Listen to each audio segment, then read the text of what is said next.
Nos invités de ce jour. L'actualité en Centrafrique, il y a un député par le biais du gouvernement qui a proposé, qui a fait une proposition de loi pour permettre au président Archange Touadéra de faire un mandat de plus malgré le climat politique qui réside aujourd'hui en République centrafricaine et la cherté de la vie. Et dans tout cela, il y a également la gestion de la Centrafrique qui n'avantage pas le peuple. Notons que la Centrafrique fait partie également de l'un des pays les plus pauvres en Afrique et qui, nonobstant la mise en œuvre de la crypto-monnaie, il y a beaucoup de paramètres que déplorent les opposants politiques en Centrafrique. Aujourd'hui, nous parlerons avec vous, nos invités, surtout avec les téléspectateurs qui nous regardent de près, de loin également, et surtout sur les réseaux sociaux. Monsieur Gilles Norman, quelle est la lecture que vous faites de toute cette situation? Est-ce que c'est le bon moment pour proposer une loi permettant à Archange Touadéra de faire un nouveau mandat? Oui, merci Moïse. Merci de m'avoir donné l'opportunité de m'exprimer encore une fois sur votre chaîne. Et tout d'abord, si nous parlons de proposition de loi ou de ce genre de proposition, pardon, et à ce moment-ci, c'est parce que nous devons comprendre tous que, tout d'abord, il faut noter, tous ces pays qui se disent des pays francophones, ils ont les mêmes problèmes, les mêmes situations, les mêmes dirigeants qui sont derrière eux. Quand je dis dirigeants, pas le chef d'État, ils ont aussi leur patron, ils sont les Occidentaux, qui les disent ce qu'il faut faire. Bon, tout d'abord, si cette proposition de loi est proposée à ce moment précis, c'est parce qu'il y a intérêt de ces Occidentaux qui sont derrière. Sinon, ces Occidentaux n'allaient pas laisser le faire. Maintenant, moi, ce que je voulais dire par là, est-ce que nous-mêmes, en tant qu'Africains, nous avons besoin de proposition de loi ou bien de proposition de constitution d'interdit? Non. Le problème que nous faisons face est plus difficile, plus compliqué que cela. Mais pourquoi nous allons accepter des trucs pareils? Donc, à mon point de vue, ce n'est pas le bon moment. Selon vous, ce n'est pas le bon moment, monsieur Gilles Norman. Alors, monsieur Alex, aujourd'hui, Archange Touadéra veut renouveler son nouveau mandat. On a constaté que les présidents africains, à la fin de leur deuxième mandat, ou à la fin où ils doivent rendre le tablier, ils s'évertuent à faire un nouveau mandat. Est-ce qu'Archange Touadéra, en ce moment, est dans une bonne position pour refaire un nouveau mandat? Merci Moïse. Aujourd'hui, si nous faisons une analyse politiquement objective, nous pouvons aisément constater que toutes les anciennes colonies françaises en Afrique sont pratiquement en train de dévier vers l'autocratie, un autoritarisme renforcé par les modifications constitutionnelles, juste pour le bon plaisir de celui qui est au pouvoir. Je ne pense pas qu'aujourd'hui en Afrique, il y a un pays d'expression française qui fait exception. Parce qu'aujourd'hui, le Sénégal n'est pas loin de là.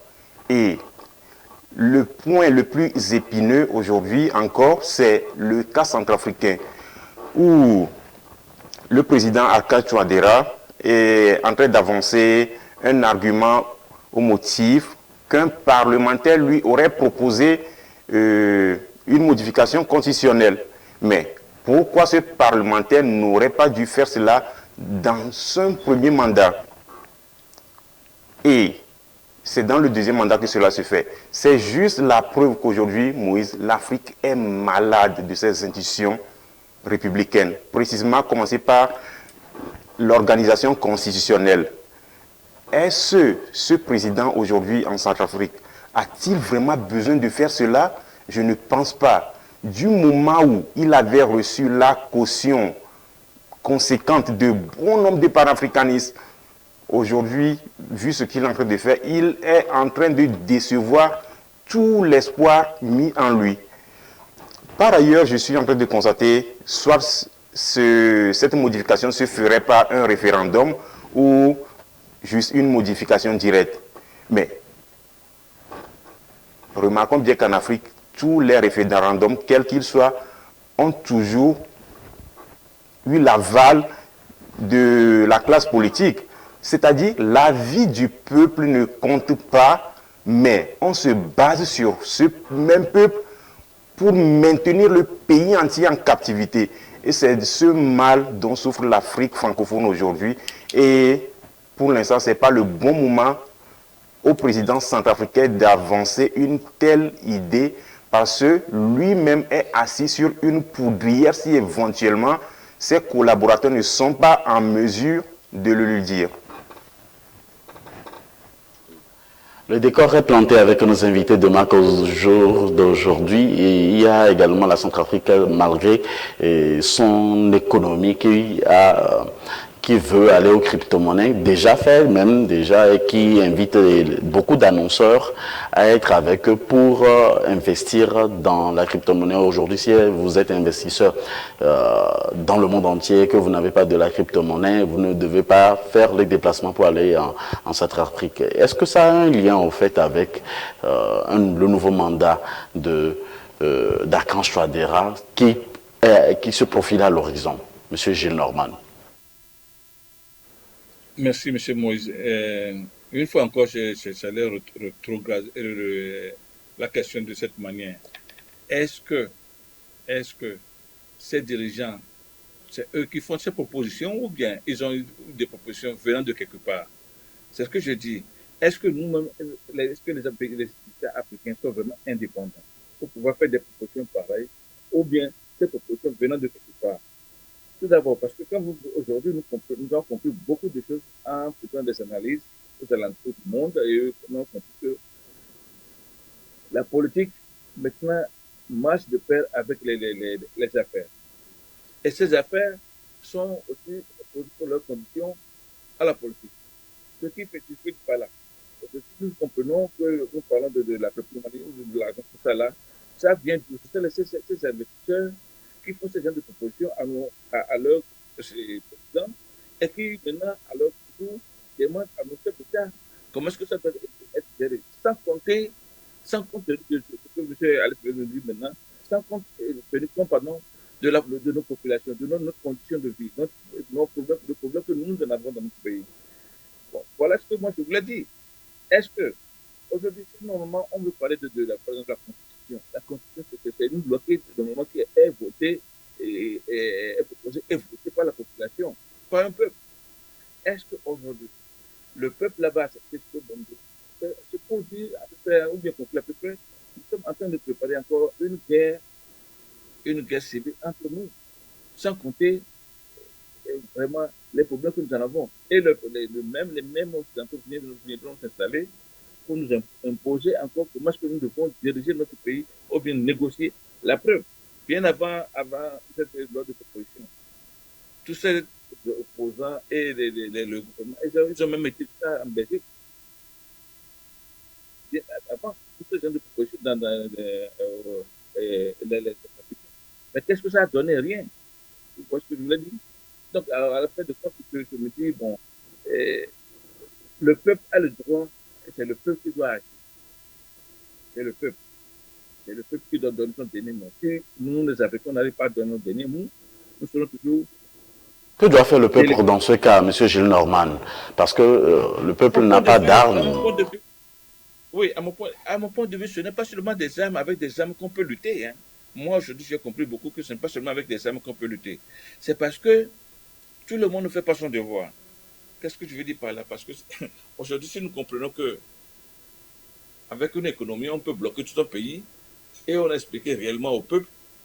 Aujourd'hui, nous voyons le cas de Mali. Le Mali ce n'est pas avec des armes qui se défendent. Ils se défendent intelligemment.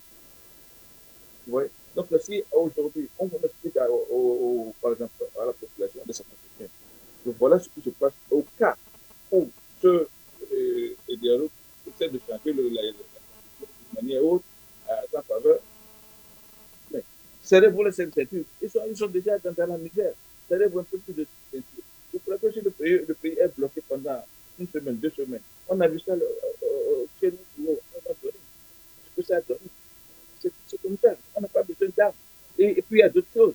Les écoles seront fermées, les institutions seront bloquées. Et s'il n'y a pas des entrées, que le gouvernement, c'est sûrement que l'armée aussi ne serait pas payée. C'est comme ça que ça peut se dégénérer autrement. Vous voyez? Donc, nous oublions l'histoire des armes. Et des armes, au moins, ce ne sont pas des armes qui résolvent un problème. Parce que nous n'avons pas des armes. Un. De deux, pour aller chercher des armes, il faut aller aussi les acheter quelque part ou bien se faire conditionner quelque part. Et si ça vous arrange, vous allez le faire. Si ça ne vous arrange pas, vous serez toujours endetté. C'est le problème que ça va créer encore à votre pays. Vous voyez? Donc, à mon point de vue, c'est ça. On n'a pas besoin des armes. Il faut jouer avec les cerveaux. Spécialement, pour pouvoir démontrer le gouvernement. Voilà ce que je parle. Alors, M. Gilles Normand vient de soulever un point concernant l'armée. D'habitude, on constate que ce sont, quand les présidents sont au pouvoir, les armées aussi sont quelquefois corrompues, permettez-moi de le dire ainsi, ou carrément, c'est grâce aux armées, quelquefois, que les présidents aussi continuent leur troisième mandat ou leur mandat de plus.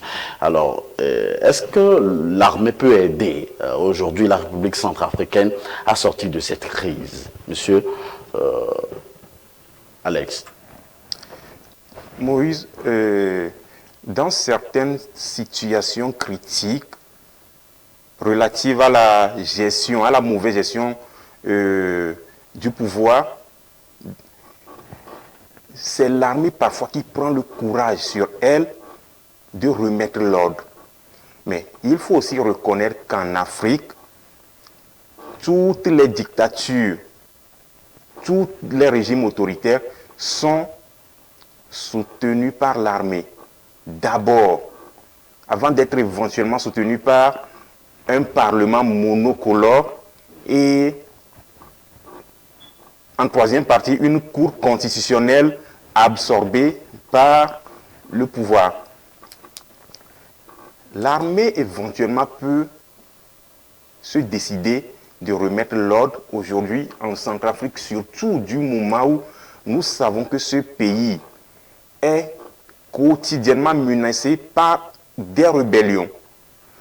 Nous savons qu'aujourd'hui, ce pays subit une pression internationale de cette supposée communauté internationale. Oui, mais si aujourd'hui le président Touadéra veut mettre le couteau dans la plaie, sinon dans la plaie centrafricaine, eh bien, il est en train de s'attirer des foudres de toutes les parts, y compris même de son parti. Parce que n'oublions pas que dans un parti, il y a encore des oppositions.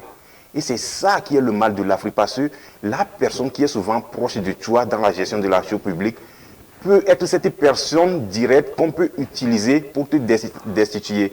Et c'est triste aujourd'hui que le président Archange Touadéra, un bon analyste, mathématicien, qui ne soit pas en mesure de faire une lecture correcte de la situation politique de son pays.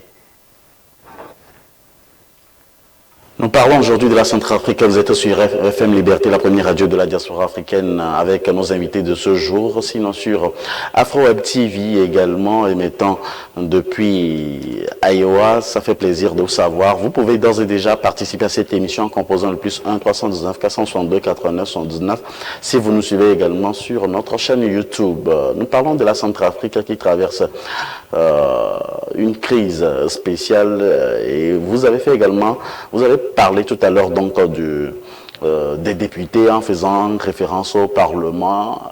Que doivent faire les parlementaires en ce moment lorsqu'on sait que, lorsqu'on sait tout ce qui se passe par rapport à l'économie, par rapport à la situation sécuritaire, par rapport à la cherté de la vie en ce moment pour aider le peuple centrafricain à sortir de cette crise? Monsieur Gilles Normand. Oui, merci, monsieur Moïse. Je vis encore un peu en arrière, ou bien en même temps commencer à répondre à votre question. Je disais auparavant que dans un État, la population, c'est une gâchette. une lutte. C'est une gâchette d'une lutte, surtout du côté de l'opposition. Mais chez nous, c'est que notre politicien, ou bien, je sais pas, notre leader, il n'utilise pas proprement dit comment cette population. Ce qui fait qu'il y a des ponts qui sont coupés, des liens qui ne sont pas bien soudés dans la lutte. Qu'est-ce que je veux dire par là? Si nous disons maintenant que les députés sont nommés choisis par qui? C'est pas le peuple. Normalement, ces députés, c'est des gens qui devaient rendre compte régulièrement à ce peuple. Si ces députés ne font pas le boulot, le peuple a le devoir de les faire sauter. Vous voyez? Mais chez nous, en Afrique, quand on nomme un député, nous, on croit que c'est fini. C'est un honorable député, c'est fini. On croit que c'est un sous-chef d'État. Et on n'arrive même pas à demander le devoir, le droit qu'on lui a confié. Est-ce que le fait ou pas? Non. C'est ce qui manque chez nous. Vous voyez, c'est ce qui se manque chez nous. En même temps, quand on parle des armées, quand il y a une armée dans un pays, c'est pas seulement parce que l'armée est là pour le gouvernement, le régime, c'est seulement le gouvernement qui doit entretenir d'une manière ou autre cette armée. L'opposition aussi a le droit d'entretenir cette armée. Je crois que s'il y a certaines éducations morales que la population, les leaders, la donnent à cette population, parce que tout le monde peut devenir dans l'armée, et on était aussi de la population. Vous voyez? Donc, c'est des gens qui doivent donner des explications de certains trucs, comment ça doit se passer, le rôle qu'une armée devait jouer dans un pays, tout ça là.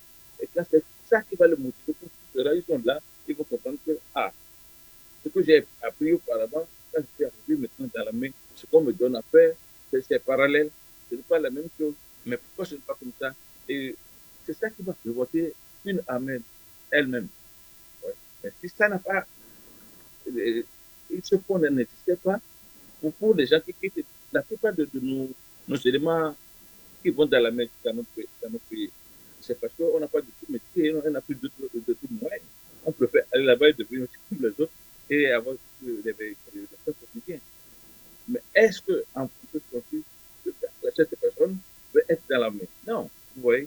Donc, c'est pour répondre en même temps et apparemment que mon frère a posé la question de l'armée. Merci. Si, M. Gilles Normand, quels sont les facteurs qui peuvent jouer en faveur du peuple dans ce cas précis?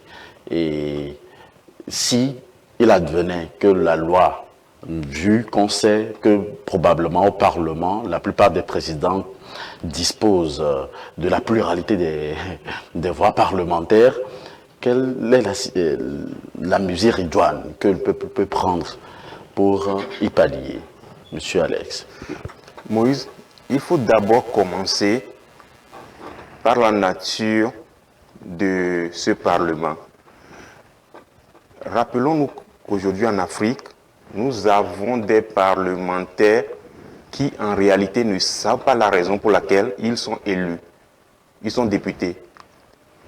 La preuve que dans presque tous les pays africains, y compris même certains pays anglophones, les députés ne sont pas élus, mais ils sont plutôt nommés. Je fais référence aux élections bancales, pour ne pas dire frauduleuses. Et ce qu'aujourd'hui le peuple peut faire pour basculer la tendance en sa faveur, Moïse, ce ne sont que des manifestations publiques qui sont un droit constitutionnellement reconnu dans bon nombre de constitutions africaines, parce que nos constitutions sont dérivées de l'idée de cette constitution de 1958 de la République française. Disons également que dans certains pays, il y a des manifestations qui sont supprimées. Oui, tout récemment, même en Centrafrique, l'opposition a... tout récemment en Centrafrique, le parti au pouvoir a dû suspendre, annuler une manifestation de l'opposition contre l'idée de la modification constitutionnelle. Mais au même moment, le parti au pouvoir est en train de soutenir une manifestation populaire en sa faveur. si aujourd'hui le peuple veut vraiment renverser la tendance, il doit être mobilisé. Parce que quelle que soit la force d'un régime autoritaire ou autocratique qu'il soit, il n'est jamais au-dessus du peuple. Mais malheureusement en Afrique, la misère et la souffrance ont fait que le peuple a désormais peur de mourir pour rien. Et le drame, ce drame que connaît l'Afrique est que celui qui aujourd'hui est opposant, un fervent opposant, lorsqu'il parvient à accéder à la magistrature suprême, essaie de recopier exactement dans son second mandat les mêmes bêtises qui étaient en train de défendre son parti en étant dans l'opposition. Et c'est ça qui fait aujourd'hui, Moïse, la faiblesse de toutes les institutions politiques africaines, quelles qu'elles soient. Aujourd'hui, doit-on faire confiance aux politiciens, que ce soit du parti au pouvoir ou du parti de l'opposition? Je pense qu'il est temps que l'Afrique parvienne à faire des révolutions populaires qui essaieront de balayer tout ce que nous avons acquis comme acquis démocratique. Parce que c'est sur cela que se base, que ce soit les oppositions ou que ce soit les partis au pouvoir pour diriger. Mais au finish, l'Afrique francophone précisément est devenue comme des monarchies constitutionnelles. Oui, c'est cela qui est le drame c'est le drame là que vit l'Afrique aujourd'hui. Précisément, la population est la partie qui souffre le plus. Maintenant, la tâche qui revient au peuple, en lieu et place des manifestations, puisque le peuple n'a aucun moyen aujourd'hui pour contrecarrer les gouvernants. Monsieur Gilles Norman, vous en tant qu'acteur de ces manifestations, dites-nous clairement quels sont les moyens que peuvent disposer les peuples africains à contrecarrer les présidents pour la limitation des mandats, puisque c'est ça qui cause des problèmes aujourd'hui en Afrique. Oui, mais merci. Je viens de le dire tout à l'heure à peu près que normalement, tout d'abord, si nous définissons très bien ce qu'on appelle, par exemple, une constitution c'est un acte fondateur pour lequel une société se constitue. Donc, c'est tout un peuple qui constitue cette constitution. Maintenant, la constitution, c'est pas seulement... Par exemple, si nous prenons le cas de chez nous, je ne sais pas combien de personnes qui a une fois essayé de lire notre constitution, bien qui comprennent le contenu de la constitution. Ouais. Si vous comprenez une constitution, il y a des droits et des devoirs dedans pour un peuple. Par exemple, nous parlons de qu'est-ce qu'il peut faire. Bon. Au lieu que un peuple suit naïvement ou bien, je ne sais pas, patriotiquement nos leaders, soit disant que bon, peut-être il est de mon village ou bien de ma région, ou bien bon, je l'aime parce que c'est ça. Est-ce que ces leaders vous donnent ce qui est de vos droits en cas de qu'est-ce qu'il y a? S'il y a des contretemps que le parti ne peut pas réagir ou bien les partis sont bloqués. En tant que population, qu'est-ce que vous devez faire? Ils n'ont pas de ces instructions. C'est de ça qui manque, c'est ce que je viens de dire. Il faut que le peuple doit savoir ce qui est de son droit, ce qui est de son devoir.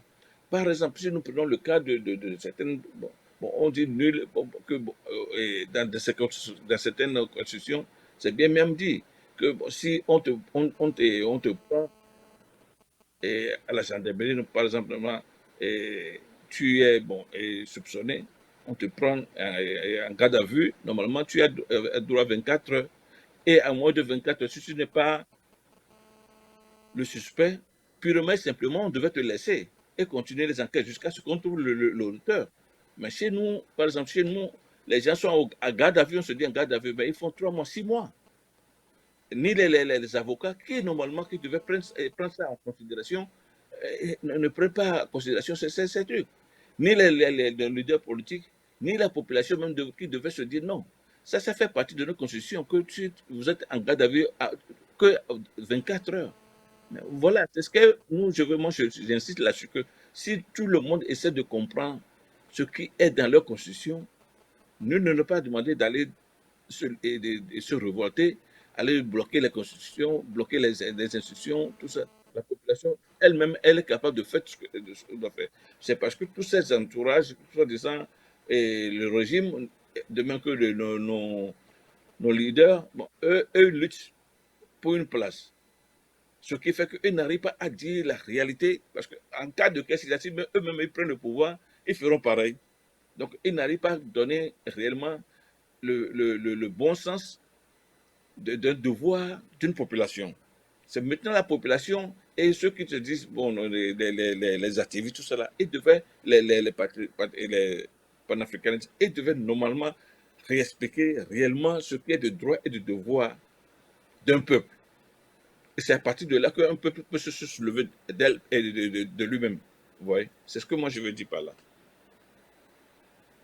Nous sommes presque à la fin donc de cette première partie de cette émission concernant la Centrafrique et supposons par rapport à la proposition de loi, si la proposition de loi marchait avec le président Akash Touadéra, il sera certainement un nouveau président pour la Centrafrique, alors que l'opposition en ce moment est contrainte de faire certaines activités sur le terrain. Par ailleurs aussi, on a des opposants qui résident du côté de la diaspora. On a beaucoup d'intellectuels centrafricains qu'on reçoit d'habitude également sur notre antenne ici et qui donnent également leurs arguments. Mais que doivent faire dans ce cas précis les opposants centrafricains face à cette situation, monsieur Alex Mikafo? Ce sera votre mot de fin pour cette première partie.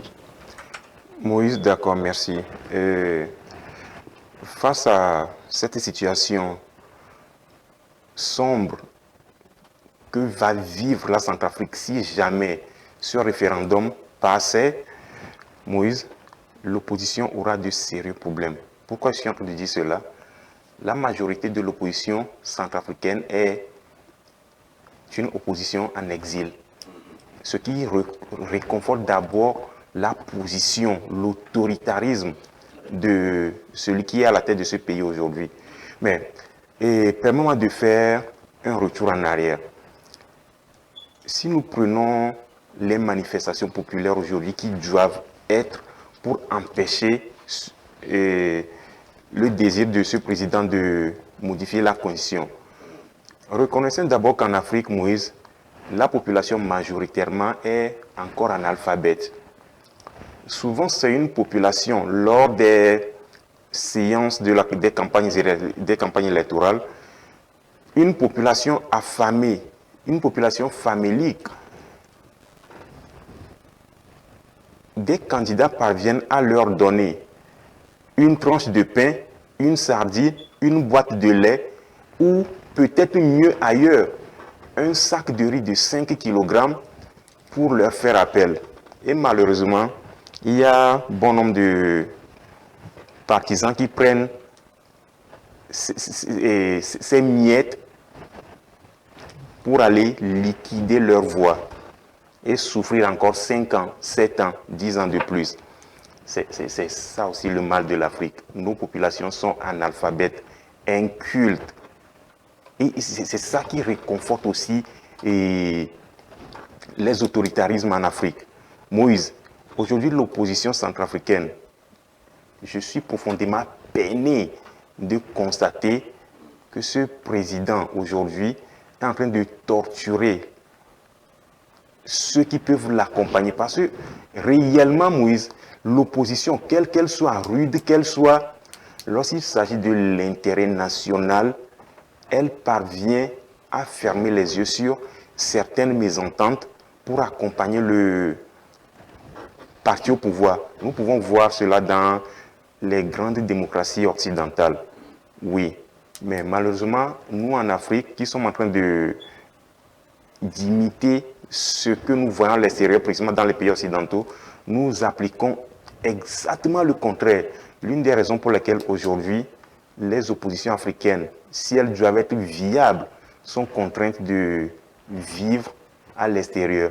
Et c'est ça qui est mauvais, même pour le peuple qui vit, qui subit les malversations Oui, certainement ils sont poursuivis, hein, ils sont poursuivis pour, il y a même certaines qui ont dit sur des antennes qu'ils sont poursuivis, qui sont mis quelquefois dans des geôles et d'autres, comment faire pour continuer sa vie, ça aussi, ça, c'est un autre facteur on pourra discuter dans les jours à venir dans d'autres émissions. Merci infiniment à vous, monsieur Gilles Norman. Nous sommes à la fin de cette première partie concernant la Centrafrique qui traverse cette crise et surtout, à l'horizon se profile le troisième mandat de Darkhange Touadéra. Quel est le message que vous avez à l'endroit de tous les Centrafricains, surtout à la diaspora, qui nous regardent en ce moment sur notre chaîne YouTube? Oui, merci Moïse, une fois encore. Tout d'abord, la diaspora centrafricaine devait s'organiser plus, essayer de comparer ce qui se passe, surtout dans la région occidentale, francophone, comparer certaines choses qui vont bien et qui vont mal, essayer de diriger leurs opposants. Et maintenant, au niveau des opposants aussi, ou bien des leaders des centrafricains, je crois que c'est le moment aussi de faire les expériences et de capter les expériences avec ce qui se passe toujours dans les autres pays et comprendre que non, pour pouvoir effectivement réussir, il faut tout d'abord qu'il y ait une union des vrais opposants. Et maintenant, avoir une feuille de route, c'est ce qui manque dans nos coalitions en Afrique aussi. Une coalition doit avoir normalement une feuille de route très vraie. Et sur ça, il pourrait quand même essayer de marcher et dans le bon sens. Sans ça, si on doit toujours aller à rang dispersé, tout le monde peut penser qu'il peut faire mieux, ou bien il veut devenir réellement un chef d'État, ou bien après, si par exemple ce président a été renversé, il va devenir chef d'État, ou bien après les élections, ça ne réussira jamais. C'est parce que nos opposants veulent toujours commencer à partager le gâteau avant d'avoir le gâteau. C'est ce qui manque, c'est le grand problème que nous en avons. Moi, je pense qu'il faut plutôt chercher à créer le gâteau, à avoir ce gâteau, à faire cuire ce gâteau, avant de voir combien nous sommes pour voir comment le partager. Au lieu de commencer à les partager d'avance. On n'a pas besoin, tout le monde n'a pas besoin d'être un chef d'État. Et vous voyez, si vous faites les analyses aujourd'hui, dans tous ces pays africains, on a énormément des opposants, des leaders des partis politiques. À quoi ça fait? Faisant. On va faire quoi avec tout ça là? C'est vraiment regrettable. Donc l'union, il faut une feuille de route bien ciblée et avoir même si possible des gens autour du chef de l'État dedans qui sont, ça ne veut dire pas que certaines personnes travaillent avec le régime, ça ne veut pas dire qu'ils sont tout à fait d'accord avec ce régime. Ouais, il faut en bénéficier aussi des fois des relations du parti pour pouvoir réussir sa lutte, je veux dire. Voilà. Merci, monsieur Gilles Norman. C'est la fin de cette première partie de votre émission Vie de la diaspora sur AfroWeb TV. Restez toujours avec nous. Merci à vous tous ceux qui essayent de partager cette émission avec les uns les autres. Vous voulez être débatteurs dans notre émission. C'est le moment, encore une fois, de nous appeler sur le +1 319 462 89 79. L'opportunité est donnée à tous les Africains qui aiment donner les idées, apporter des solutions, puisque nous ne sommes pas là pour mettre le couteau dans la plaie, mais trouver des solutions aux maux dont souffre l'Afrique et aux problèmes auxquels nous sommes confrontés en tant qu'Africains, malgré que nous résidons à la diaspora. Nos portes sont ouvertes pour vous, à tout et à chacun de vous. Merci pour votre aimable compréhension. Nos numéros sont ouverts 24 sur 24 heures à tous les Africains anglophones comme francophones ou francophiles pour nous appeler, participer à nos débats politiques. Nous sommes très ouverts à tout un chacun de vous. La suite de cette émission dans un instant, juste après cette pause. Voulez-vous sponsoriser l'une de nos émissions sur AfroWeb TV ou contribuer à l'évolution de la chaîne de la diaspora africaine AfroWeb TV? Contactez-nous sur le +1 319 462 89